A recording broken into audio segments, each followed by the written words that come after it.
কবরে এসে প্রথম প্রশ্ন করবে, মুনকার নাকির যখন চলে আসবে 40 কদম, যখন আত্মীয় স্বজনরা লাশটাকে কবরের মধ্যে দিয়ে 40 কদম চলে যায়, তখনই ফেরেশতা চলে আসে। প্রথম প্রশ্ন, তোমার রব কে? আমরা বলবো আমাদের রব আল্লাহ। দ্বিতীয় প্রশ্ন, ওমা দীনু, তোমার ধর্মের নাম কি? আমরা কি বলবো? দ্বিতীয় প্রশ্ন, বিশ্বনবীর চেহারা দেখিয়ে বলা হবে, এই লোকটারে চিনো নাকি? সব প্রশ্নের উত্তর তুমি পেরেছ, আপনার কবরটারে 70 হাত লম্বা করে দেয়া হবে। ওয়ায়ুফতাহু লাহু বাবুন ইলাল জান্নাহ, আপনার কবর থেকে জান্নাতের দিকে দরজা খুলে দেয়া হবে। ওয়ায়ুলবাসু মিন লিবাসি আহলিল জান্নাহ, জান্নাতের 2টা রেশমি কাপড়ের পোশাক এনে আপনারে পরিয়ে দেয়া হবে।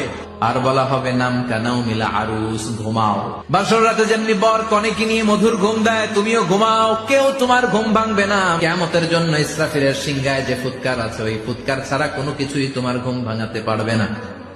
কবরে এসে প্রথম প্রশ্ন করবে, মুনকার নাকির যখন চলে আসবে 40 কদম, যখন আত্মীয় স্বজনরা লাশটাকে কবরের মধ্যে দিয়ে 40 কদম চলে যায়, তখনই ফেরেশতা চলে আসে। প্রথম প্রশ্ন, তোমার রব কে? আমরা বলবো আমাদের রব আল্লাহ।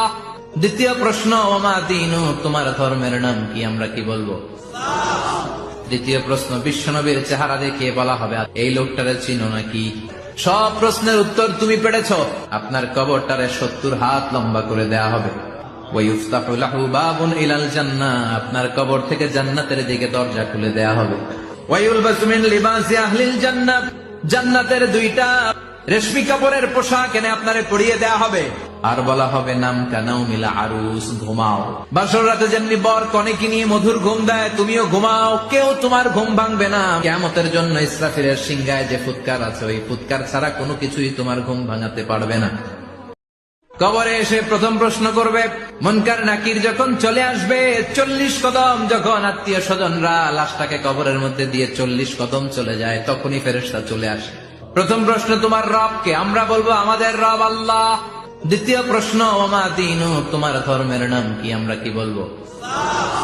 দ্বিতীয় প্রশ্ন, বিশ্বনবীর চেহারা দেখিয়ে বলা হবে, এই লোকটারে চিনো নাকি?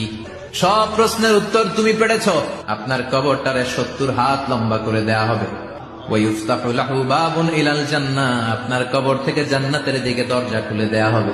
ওয়ায়ুলবাসু মিন লিবাসি আহলিল জান্নাহ, জান্নাতের 2টা রেশমি কাপড়ের পোশাক এনে আপনারে পরিয়ে দেয়া হবে। আর বলা হবে, নাম কানাও মিলা আরুস, ঘুমাও। বাসর রাতে যেমনি বর কনেকে নিয়ে মধুর ঘুম দেয়, তুমিও ঘুমাও, কেউ তোমার ঘুম ভাঙবে না। কিয়ামতের জন্য ইসরাফিলের সিংহায় যে ফুৎকার আছে, ওই ফুৎকার ছাড়া কোনো কিছুই তোমার ঘুম ভাঙাতে পারবে না। কবরে এসে প্রথম প্রশ্ন করবে, মুনকার নাকির যখন চলে আসবে 40 কদম, যখন আত্মীয় স্বজনরা লাশটাকে কবরের মধ্যে দিয়ে 40 কদম চলে যায়, তখনই ফেরেশতা চলে আসে। প্রথম প্রশ্ন, তোমার রব কে? আমরা বলবো আমাদের রব আল্লাহ। দ্বিতীয় প্রশ্ন, ওমা দীনু, তোমার ধর্মের নাম কি? আমরা কি বলবো? দ্বিতীয় প্রশ্ন, বিশ্বনবীর চেহারা দেখিয়ে বলা হবে, এই লোকটারে চিনো নাকি? সব প্রশ্নের উত্তর তুমি পেরেছ, আপনার কবরটারে 70 হাত লম্বা করে দেয়া হবে। ওয়ায়ুফতাহু লাহু বাবুন ইলাল জান্নাহ, আপনার কবর থেকে জান্নাতের দিকে দরজা খুলে দেয়া হবে। ওয়ায়ুলবাসু মিন লিবাসি আহলিল জান্নাহ, জান্নাতের 2টা রেশমি কাপড়ের পোশাক এনে আপনারে পরিয়ে দেয়া হবে।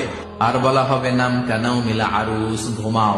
বাসর রাতে যেমনি বর কনেকে নিয়ে মধুর ঘুম দেয়, তুমিও ঘুমাও, কেউ তোমার ঘুম ভাঙবে না। কিয়ামতের জন্য ইসরাফিলের সিংহায় যে ফুৎকার আছে, ওই ফুৎকার ছাড়া কোনো কিছুই তোমার ঘুম ভাঙাতে পারবে না।